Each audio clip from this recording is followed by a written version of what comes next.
قالت اليهود والنصارى نحن أبناء الله وأحباؤه قل فلم يعذبكم بذنوبكم بل أنتم بشر ممن خلق يغفر لمن يشاء ويعذب من يشاء ولله ملك السماوات والأرض وما بينهما وإليه المصير.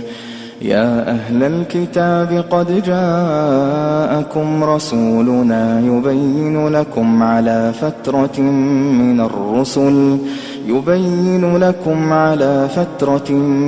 الرسل أن تقولوا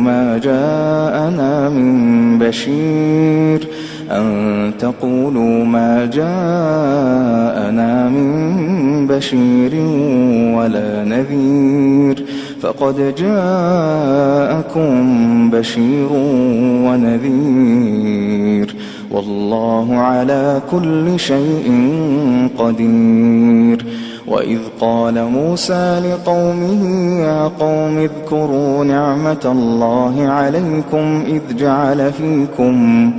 إذ جعل فيكم أنبياء وجعلكم ملوكا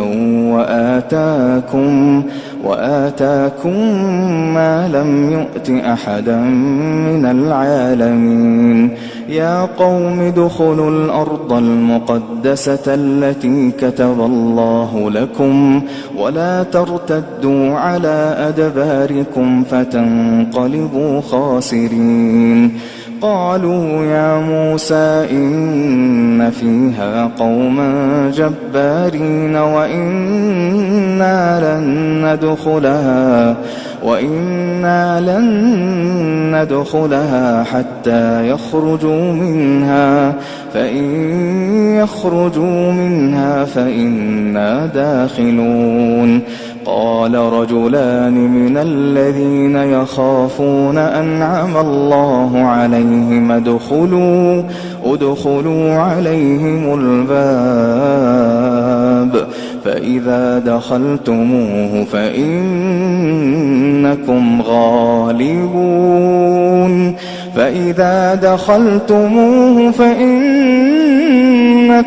غالبون وعلى الله فتوكلوا إن كنتم مؤمنين.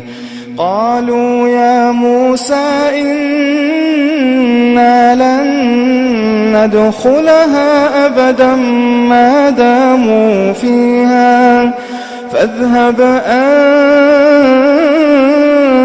وربك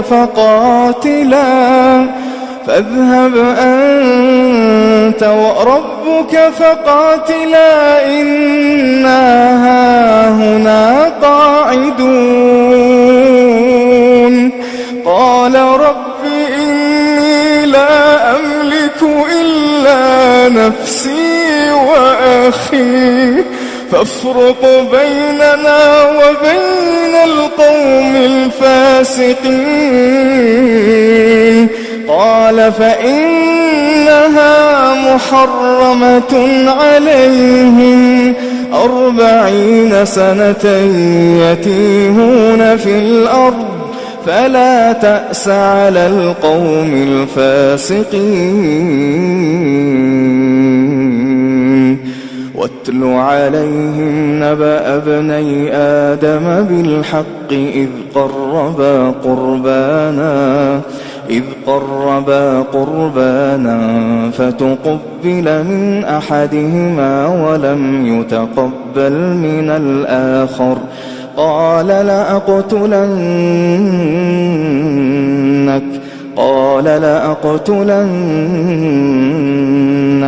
قال إنما يتقبل الله من المتقين. لئن بسطت إلي يدك لتقتلني ما أنا بباسط يدي إليك لأقتلك إني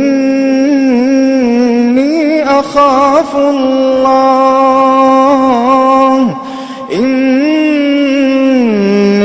أخاف الله رب العالمين إني أريد أن تبوء بإثمي وإثمك فتكون من أصحاب النار وذلك جزاء الظالمين فطوعت له نفسه قتل أخيه فقتله فأصبح من الخاسرين فبعث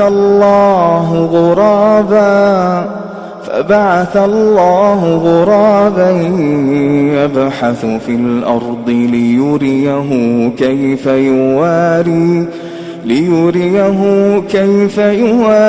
سوءة أخيه قال يا ويلتى أعجزت أن أكون مثل هذا الغراب فأواري سوءة أخي فأصبح من النادمين من أجل ذلك كتبنا على بني إسرائيل أنه من قتل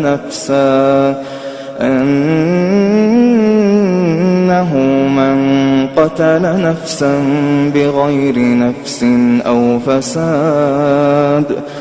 فساد في الأرض فكأنما قتل الناس جميعا ومن أحياها فكأنما